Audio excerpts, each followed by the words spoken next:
जब एक पूरी क्रिमिनल ऑर्गेनाइजेशन एक अकेले लड़के से डरने लगे, तब समझ जाओ कि वो लड़का सामान्य नहीं है। कल तक जिसे पूरा किंगडम कचरा कहता था, आज वही उनके सबसे खतरनाक दुश्मनों को एक एक करके खत्म कर रहा है। और सबसे डरावनी बात, उसके लिए ये लोग दुश्मन भी नहीं है, क्योंकि अपनी पिछली जिंदगी में वो ऐसा मॉन्स्टर था जिसने पूरे मुरीम वर्ल्ड को अपने सामने झुकने पर मजबूर कर दिया था। लेकिन इस कहानी की शुरुआत उस मॉन्स्टर से नहीं, बल्कि उस परिवार से होती है जिसने रोमन दमित्री को जन्म दिया। बहुत समय पहले इस इलाके में एक मशहूर ब्लैकस्मिथ रहता था। उसकी अपनी दुकान थी और वो ऐसा इक्विपमेंट बेचता था जो पूरी तरह हाथ से बनाया जाता था। एक दिन उसकी किस्मत इतनी अच्छी हुई कि उसने अपना बनाया हुआ हर सामान कैरो किंगडम को बेचना शुरू कर दिया, एक कभी ना खत्म होने वाली जंग के बीच। ये उसके लिए अपनी हैसियत बढ़ाने का सबसे सही मौका था। जब आखिरकार वो लड़ाई खत्म हुई, उसी ब्लैकस्मिथ को बैरन की उपाधि दी गई, और यही आदमी इन जमीनों का मालिक है और यंग मास्टर रोमैन का पिता है, जो इस कहानी का प्रोटैगनिस्ट है। हम एक बूढ़े आदमी को एक बैठे हुए लड़के को ये कहानी सुनाते हुए देखते हैं। वहीं उनके पीछे खड़ा एक मूंछों वाला आदमी सोचता है कि लड़का ऐसी बात पर इतना ध्यान क्यों दे रहा है जो यहाँ हर कोई पहले से जानता है। लेकिन फिर कहानी हमें कुछ घंटे पीछे ले जाती है। जवान लड़का पूछता है कि क्या वो दमित्री परिवार का सबसे बड़ा बेटा है, क्या वो सैलोमन कॉन्टिनेंट पर मौजूद किरा किंगडम में है, और क्या मुरीम वर्ल्ड सच में अब मौजूद नहीं है। मूंछों वाला आदमी इसकी पुष्टि करता है, लेकिन मन ही मन सोचता है कि ये लड़का हमेशा से अजीब रहा है, मगर आज तो ये सच में अपना दिमाग खो चुका लगता है। शायद आजकल अमीर लोगों के बीच मशहूर हो चुकी उन अजीब ड्रग्स का इस्तेमाल कर रहा होगा। इसके बाद मूंछों वाला आदमी बताता है कि लॉरेंस परिवार की एक यंग लेडी उनसे मिलने आने वाली है, लेकिन ये कहते हुए वो सोचता है कि पिछले 25 सालों में इस लड़के ने अपनी जिंदगी कैसे बर्बाद की है। इसी वजह से उसे दमित्री परिवार का कचरा कहा जाता है। वो आदमी लड़की की अहमियत और उसकी कीमत समझाने की कोशिश करता है, लेकिन दमित्री उसे बीच में ही रोक देता है और कहता है कि उससे भी ज्यादा जरूरी एक बात है। वो कहता है कि इन जमीनों का सबसे बूढ़ा इंसान उसके पास लाया जाए, ऐसा इंसान जो उस यंग लेडी से भी ज्यादा महत्वपूर्ण हो, क्योंकि उसे इस मौजूदा दुनिया में जीना सीखना है। मूंछों वाला आदमी समझ नहीं पाता कि 25 साल का कोई इंसान ऐसी बात कैसे कह सकता है, लेकिन एक सर्वेंट होने के नाते वो सिर्फ आदेश मान सकता है। इसके बाद कहानी फिर वर्तमान में लौट आती है। बूढ़ा आदमी कहता है कि वो इन जगहों के बारे में बस इतना ही जानता है। दमित्री उसका धन्यवाद करता है और कहता है कि वो उसे इनाम देगा, लेकिन बूढ़ा आदमी सिर्फ इतना कहता है कि यंग मास्टर से बात करना ही उसके लिए सम्मान की बात थी। अब दमित्री जानता है कि यहाँ हर कोई उसे रोमन दमित्री के नाम से जानता है, लेकिन उसका असली नाम बक जोंगकुक है। वो मुरीम वर्ल्ड का एक इंसान था जिसने युद्धों से भरी जिंदगी जी, जो कुछ भी चाहता था उसे जीत लिया और आखिर में शांति से मर गया। लेकिन किसी अजीब वजह से वो इस शरीर में जाग उठा।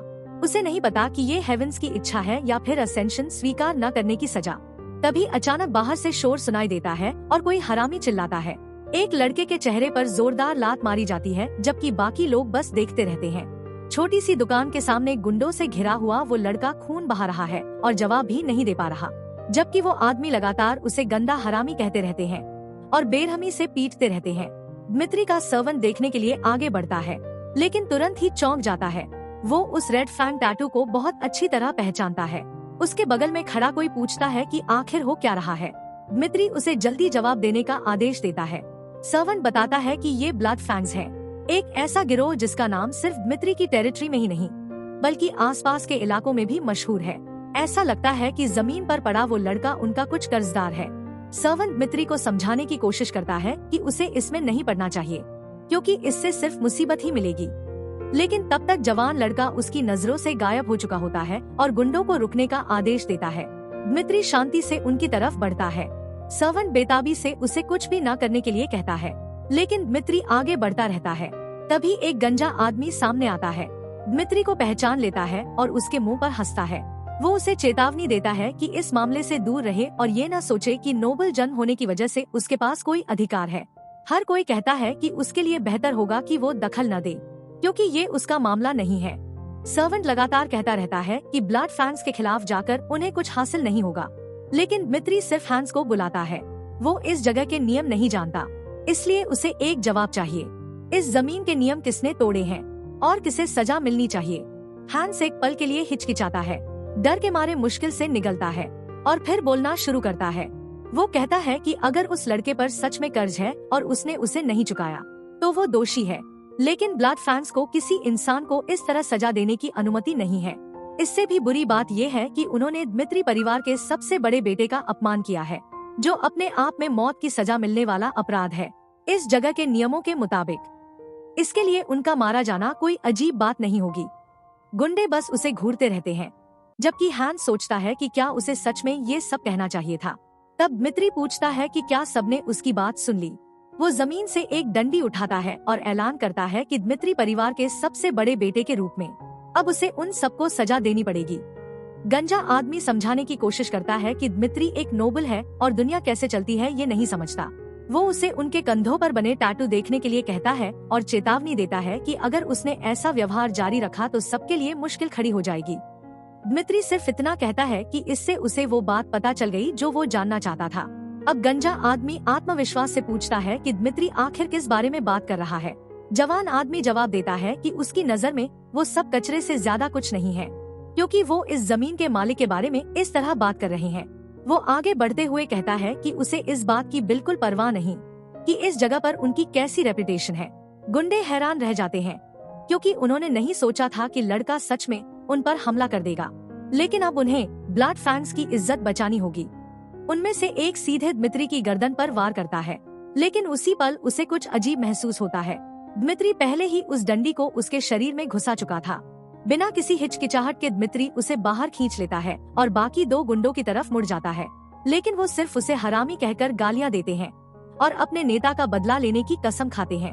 हैंस दमित्री को सावधान रहने के लिए कहता है और बताता है कि गुंडे उससे कहीं बेहतर हथियारों से लैस है।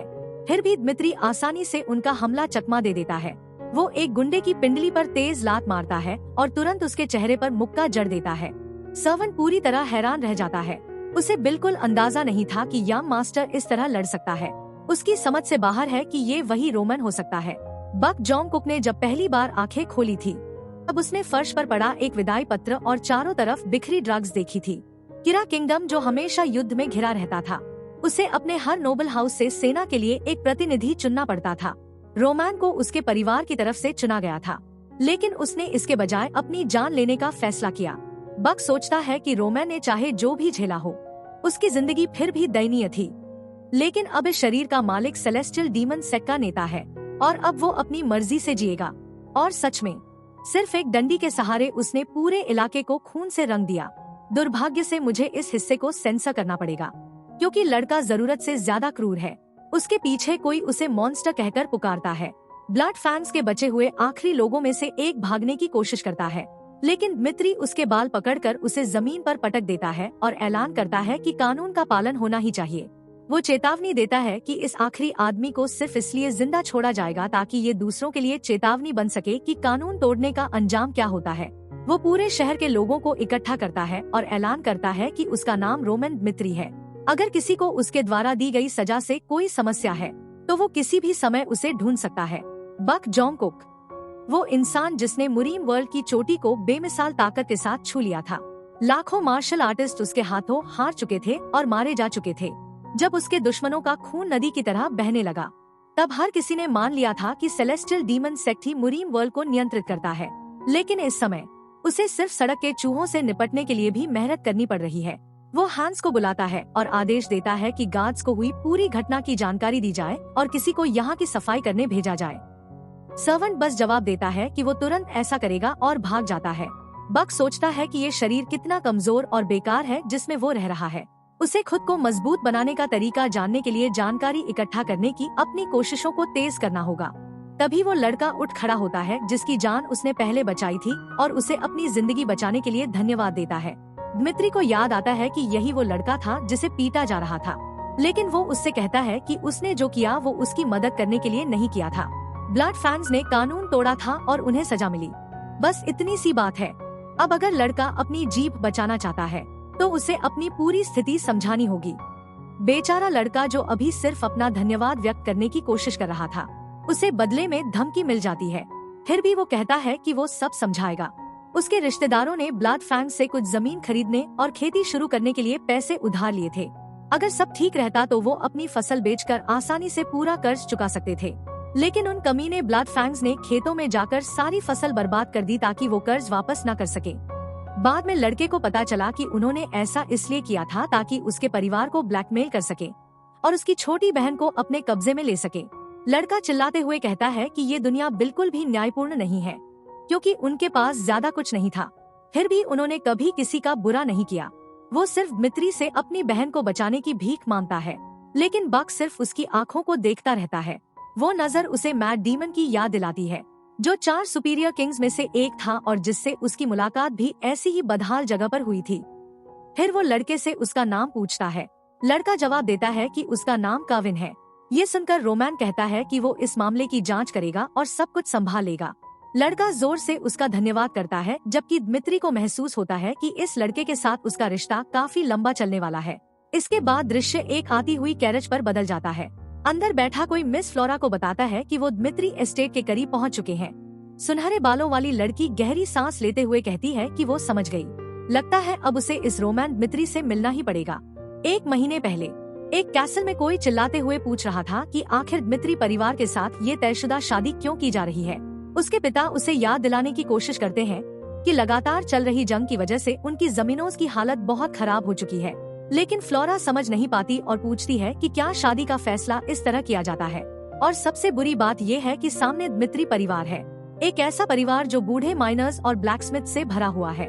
वो कुछ समझाने की कोशिश करती है, लेकिन उसके पिता उसे बीच में रोक देते हैं और कहते हैं कि वो सिर्फ इतना कर सकते हैं कि इतने लाचार होने के लिए उससे माफी मांगे। वर्तमान में वापस कैरेज के अंदर मौजूद आदमी बताता है कि वो पहुंच चुके हैं। फ्लोरा ने उम्मीद की थी कि कम से कम उसकी शादी दूसरे बेटे से होगी, जिसका भविष्य काफी अच्छा दिखाई देता था, लेकिन वो उम्मीद भी टूट गई क्योंकि रोमन ने खुद अपने पिता से उसका हाथ मांगा था। वो अच्छी तरह जानती है कि इस आदमी की रेपुटेशन ऐश और सुखभोग वाली जिंदगी जीने की है, और अब उसे समझ नहीं आता कि उस पर इतना परफ्यूम क्यों डाला गया है। जब वो गलियारों से गुजरती है तो सोचती है कि उसके पिता को चाहे इसकी कितनी भी जरूरत क्यों न हो, वो इस शादी को कभी स्वीकार नहीं करेगी और उसे ये बात साफ कर देनी होगी। तभी वो दमित्री की तरफ मुड़ती है और कहती है कि वो इस शादी को भूल जाए। हैरानी की बात ये है कि वो तुरंत जवाब देता है कि ये सच में बहुत अच्छा विचार है। इस वक्त बेचारी लड़की पूरी तरह उलझ जाती है। दमित्री समझाता है कि उसने इस शादी के बारे में दोबारा सोचा और महसूस किया कि उसके जैसी शानदार लड़की का दमित्री परिवार के बेवकूफ बेटे से शादी करना मूर्खता होगी। फ्लोरा स्तब्ध रह जाती है और सोचती है कि क्या वो सच में गंभीर है। इसके बाद वो उससे कहता है कि एक बहुत जरूरी मामला सामने आ गया है और उसे तुरंत अपने पिता से बात करनी होगी। लेकिन फ्लोरा उसे रोक लेती है और पूछती है कि आखिर हो क्या रहा है। उसने सुना था कि ये शादी सिर्फ इसलिए हो रही थी क्योंकि उसी ने अपने पिता से इसकी मांग की थी, लेकिन अब वो बिना किसी हिचकिचाहट के इसे रद्द कर रहा है, जिससे वो पूरी तरह उलझ गई है। दमित्री सिर्फ उससे पूछता है कि क्या वो सच में उससे शादी करना चाहती है, और जब वो ना में जवाब देती है तो वो कहता है कि फिर उन्हें एक दूसरे के लिए और समस्याएं पैदा करने की जरूरत नहीं है और बाकी सब वो खुद संभालेगा। वो उसे भरोसा दिलाता है कि उसे किसी बात की चिंता करने की जरूरत नहीं है क्योंकि सारी जिम्मेदारी वो खुद लेगा। जब लोग उसे पहले से ही दमित्री परिवार का बेवकूफ कहते हैं तो उसे डिवोर्स वाला कहलाने में भी कोई दिक्कत नहीं है। फ्लोरा समझ नहीं पाती कि वो इतना दृढ़ क्यों लग रहा है। क्या ये सच में वही बेवकूफ है जिसके बारे में हर कोई बात करता है। तभी उसके पीछे दरवाजा बंद हो जाता है और अंदर से उसे एक गर्मा गर्म बहस की आवाज सुनाई देती है। कोई चिल्लाकर पूछता है कि इस शादी को रद्द करने का मतलब क्या है, लेकिन दमित्री शांति से अपने पिता को बताता है कि वो सिर्फ उन्हें जानकारी दे रहा है क्योंकि वो लड़की को पहले ही सब बता चुका है।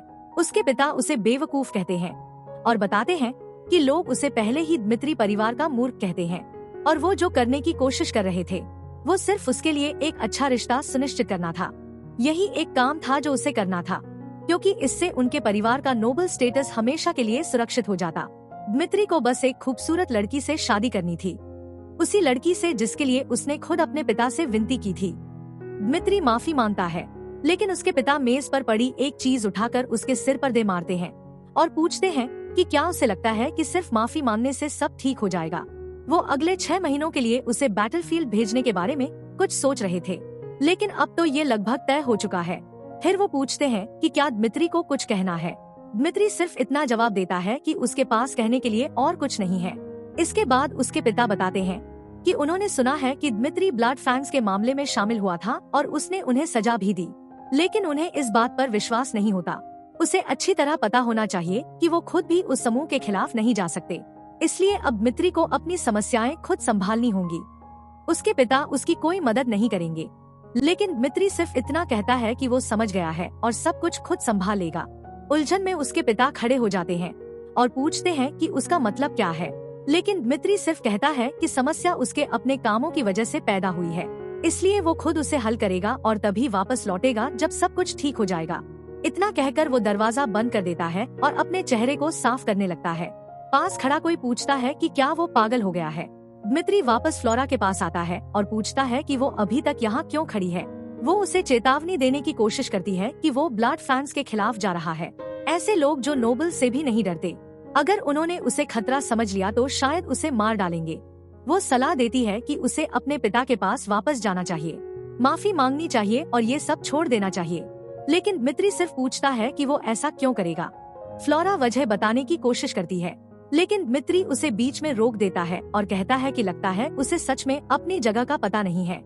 दृश्य कुछ घंटे पहले का हो जाता है, जब हैंस मित्री पर परफ्यूम छिड़क रहा था ताकि उसके शरीर से आती खून की गंध को छिपाया जा सके, और मित्री उन तंग कपड़ों को उतारने के लिए बेताब था। लेकिन सर्वन समझाता है कि सम्मान दिखाने का यही तरीका है। उसी दौरान मित्री इस शादी के बारे में सोच रहा था। वो अभी भी इस दुनिया के साथ खुद को ढाल रहा है और ये शादी सिर्फ उसकी समझ को और जटिल बना देती। सर्वन सुझाव देता है कि उन्हें नीचे जाकर इस मामले को संभालना चाहिए। मित्री सोचता है कि लड़की ने कभी उसके खिलाफ कुछ नहीं किया, इसलिए उसके पास उसका अपमान करने का कोई कारण नहीं है। इसी वजह से वो इस रिश्ते को जितना हो सके उतनी कम नाराजगी के साथ खत्म करना चाहता था।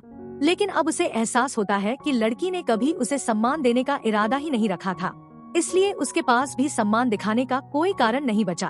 फिर वो उससे कहता है कि उसकी नजर में वो काफी घमंडी लगती है, लेकिन ये बेहद हास्यास्पद है कि जब वो शादी तोड़ने की कोशिश कर रही थी तब उसने किसी परिस्थिति के बारे में नहीं सोचा, मगर जैसे ही उसने अपने पिता से कहा कि वो पूरी जिम्मेदारी लेगा, तभी वो बेचैन हो गई। वो उस पर आरोप लगाता है कि उसे इस स्थिति में डालने के बाद भी वो खुद को अच्छा इंसान दिखाना चाहती है, लेकिन उसे समझना होगा कि उसकी किसी भी बात ने मित्री के फैसले को प्रभावित नहीं किया। अब दोनों अलग रास्तों पर जाएंगे और अपनी अपनी जिंदगी खुद संभालेंगे।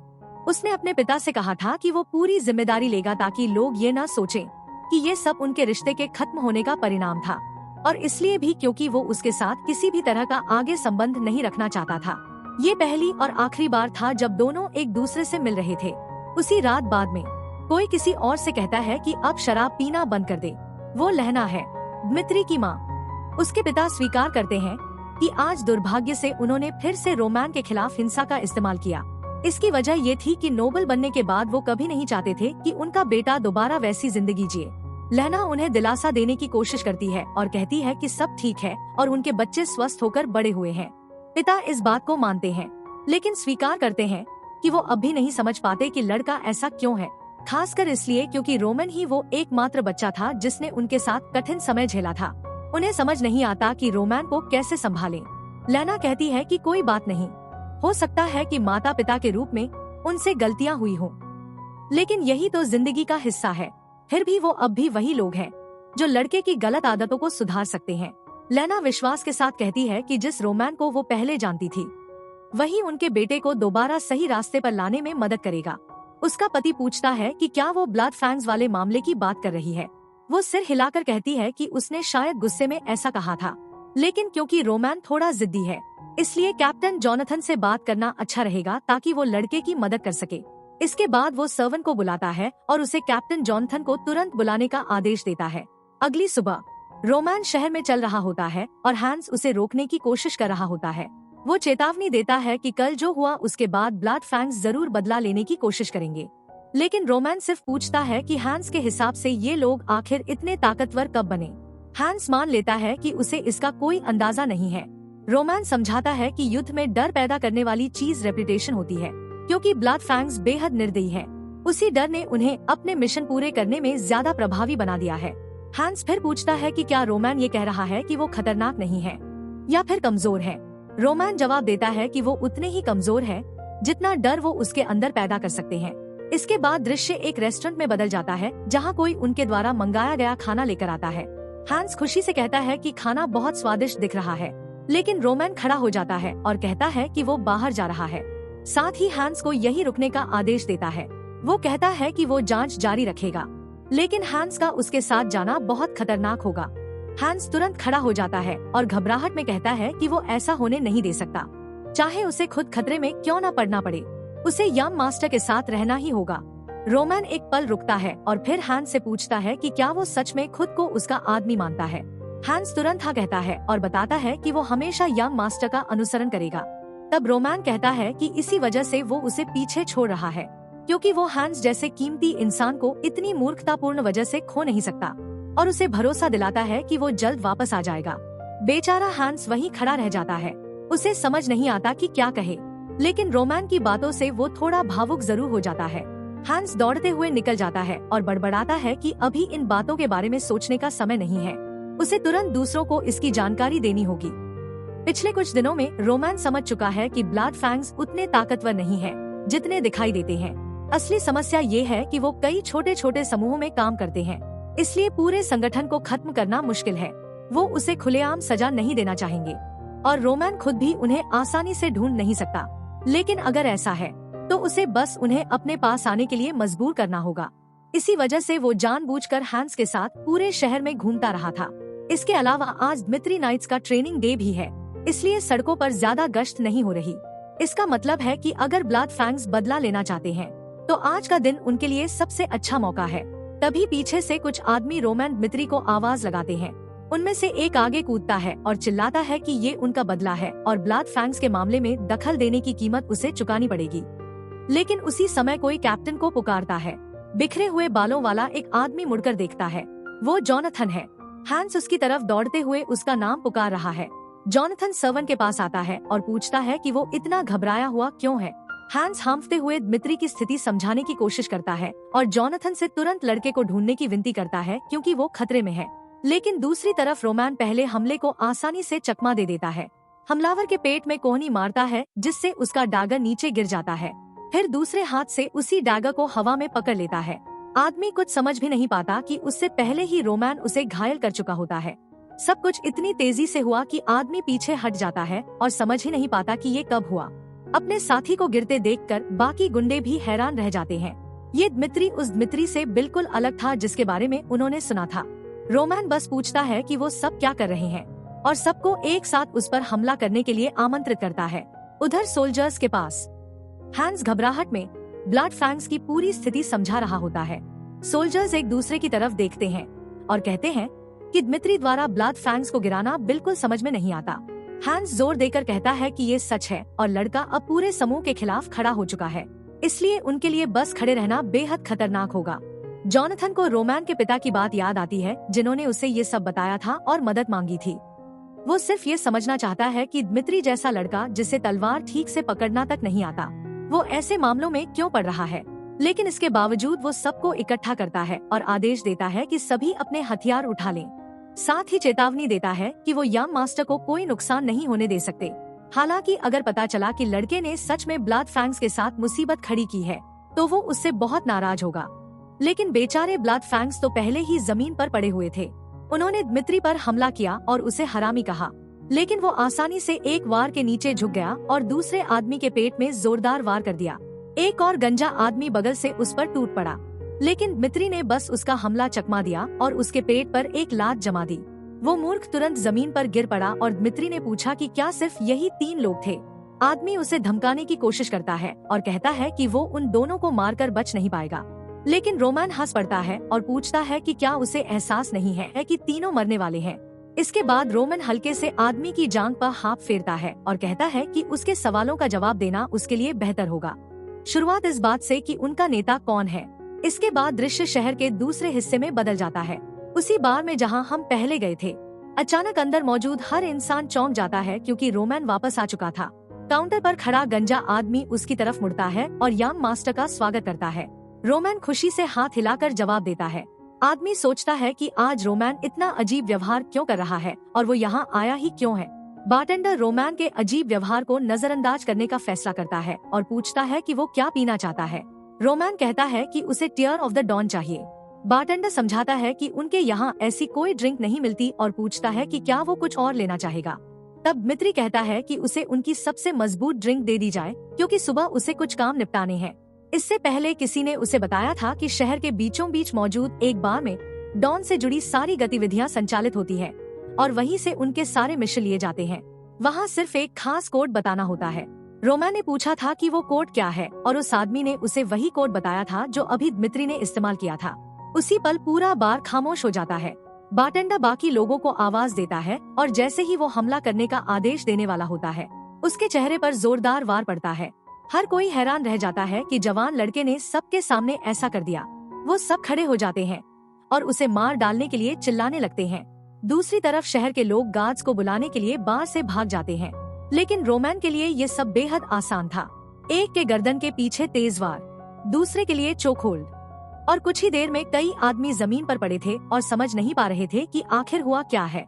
दमित्री परिवार का बेवकूफ लड़का 3 लोगों को तब गिरा चुका था जब बाकी लोग अभी समझ ही रहे थे कि मामला क्या है।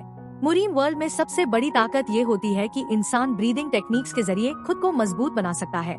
थोड़े ही समय में बक ने दमित्री के शरीर को काफी बेहतर बना लिया था। बेशक वो अभी भी अपनी पुरानी ताकत से बहुत दूर था, लेकिन ये लोग अब उसके लिए कोई खतरा नहीं थे।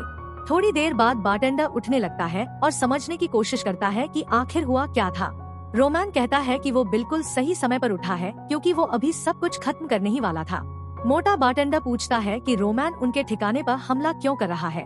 दमित्री उसे बेवकूफ कहता है और बताता है कि उसे अच्छी तरह पता है कि उसी बारटेंडर ने लोगों को उस पर हमला करने भेजा था, लेकिन कुछ बातें ऐसी हैं जिनके बारे में वो बहुत जिज्ञासु है, इसलिए अब उन्हें थोड़ी बातचीत करनी होगी। कुछ समय बाद जॉनथन वहाँ पहुँचता है और पूछता है कि क्या ये सब सच में यंग मास्टर ने किया है। तभी दूसरी मंजिल से एक सोल्जर आता है और जॉनथन को बताता है कि लगता है यंग मास्टर लॉरेंस एस्टेट चला गया है। जॉनथन उलझ जाता है और पूछता है कि क्यों। सोल्जर बताता है कि ऐसा लगता है कि ब्लड फैंग्स का मुख्य अड्डा वहीं स्थित है। 1 घंटा पहले दमित्री बारटेंडर से कह रहा था कि उसके लिए बेहतर होगा कि वो तुरंत सब सच बता दे, क्योंकि इस रफ्तार से सच बोलने से पहले उसकी उंगलियां खत्म हो जाएंगी। गंजा आदमी चेतावनी देता है कि उसके पास लड़के को बताने के लिए कुछ नहीं है। दमित्री उसे मार सकता है, लेकिन ब्लड फैंग्स उसका बदला जरूर लेंगे। रोमैन मुस्कुराता है और कहता है कि उसे आदमी का ये रवैया पसंद आया। जो लोग सच बोलने से पहले सबसे ज्यादा विरोध करते हैं, वही लोग उसे सबसे ज्यादा पसंद है, क्योंकि उनसे सच उगलवाने में ज्यादा मजा आता है। बूढ़ा आदमी कहता है कि ये सब बेकार है और रोमैन को उसे तुरंत मार देना चाहिए, लेकिन रोमैन जवाब देता है कि वो यहाँ इसी बात का पता लगाने आए हैं। फिर वो कहता है कि अब इस मामले को खत्म करने का समय आ गया है और उसे जांचना होगा कि आदमी सच में कुछ नहीं बताएगा या नहीं। रोमैन एक तस्वीर उठाता है जिसमें उस आदमी के साथ एक लड़का खड़ा था। फिर वो पूछता है कि अगर किसी संयोग से उसे तस्वीर वाला ये लड़का मिल जाए और वो उसे मार डाले तो फिर क्या होगा। गंजा आदमी दावा करता है कि वो उसका बेटा नहीं है, इसलिए उससे कोई फर्क नहीं पड़ता, लेकिन रोमैन कहता है कि वो बहुत खराब झूठा है, क्योंकि लड़का बिल्कुल अपने पिता की तरह दिखता है। आदमी रोमैन को गालियां देता है और पूछता है कि कोई नोबल परिवार को धमकी देने की हिम्मत कैसे कर सकता है। रोमैन जवाब देता है कि उसने सीखा है कि ब्लड फैंग्स के सदस्य अक्सर बदला लेने के लिए अपनी जान तक कुर्बान कर देते हैं, क्योंकि ये संगठन खुद लोगों को उनके परिवारों का इस्तेमाल करके भ्रष्ट बनाता है।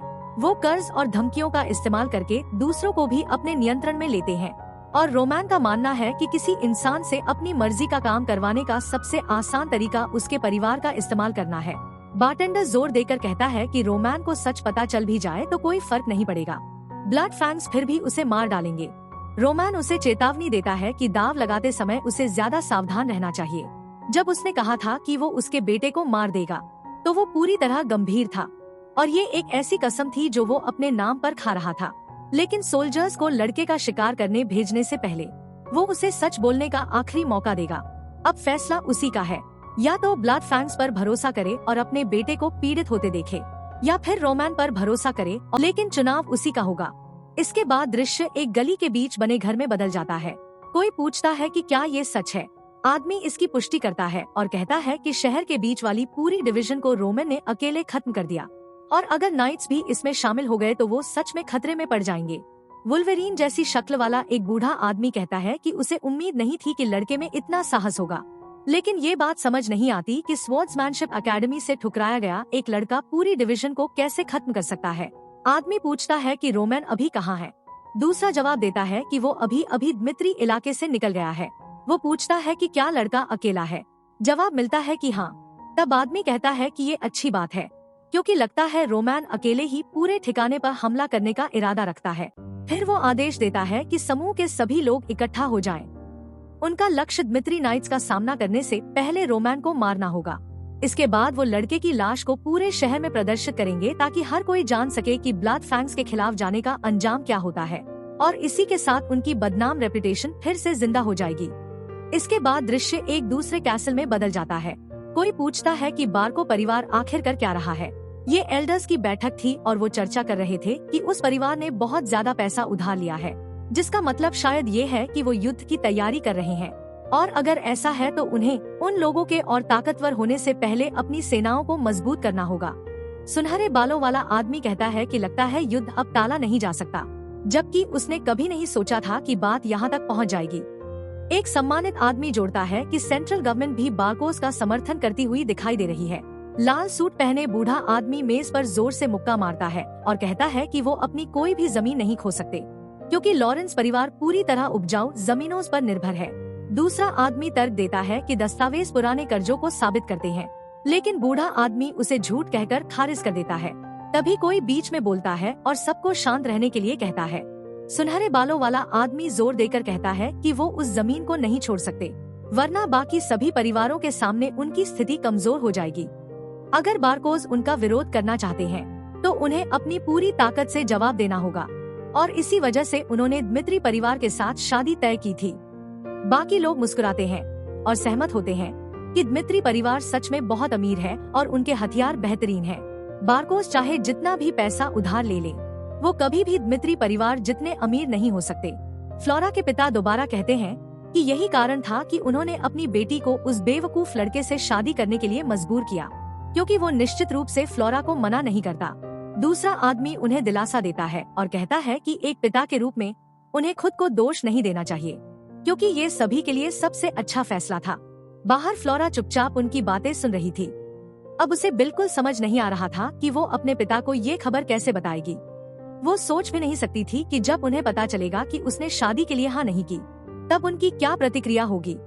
लेकिन वो ये भी स्वीकार नहीं कर सकती थी कि उसकी पूरी जिंदगी किसी ऐसे आदमी को सौंप दी जाए। समस्या सिर्फ इतनी नहीं थी कि ये उसके पिता की योजना थी, ये उसके पूरे परिवार का भविष्य भी था। फिर भी उसने फैसला कर लिया कि वो सच बताएगी। वो खुद को तैयार करती है ताकि साफ साफ कह सके कि वो ऐसे इंसान से शादी नहीं करेगी जिसके लिए उसके मन में कोई भावना नहीं है। तभी एक आदमी तेजी से आता है और लॉर्ड को पुकारता है। फ्लोरा उलझन में उसकी तरफ देखती है।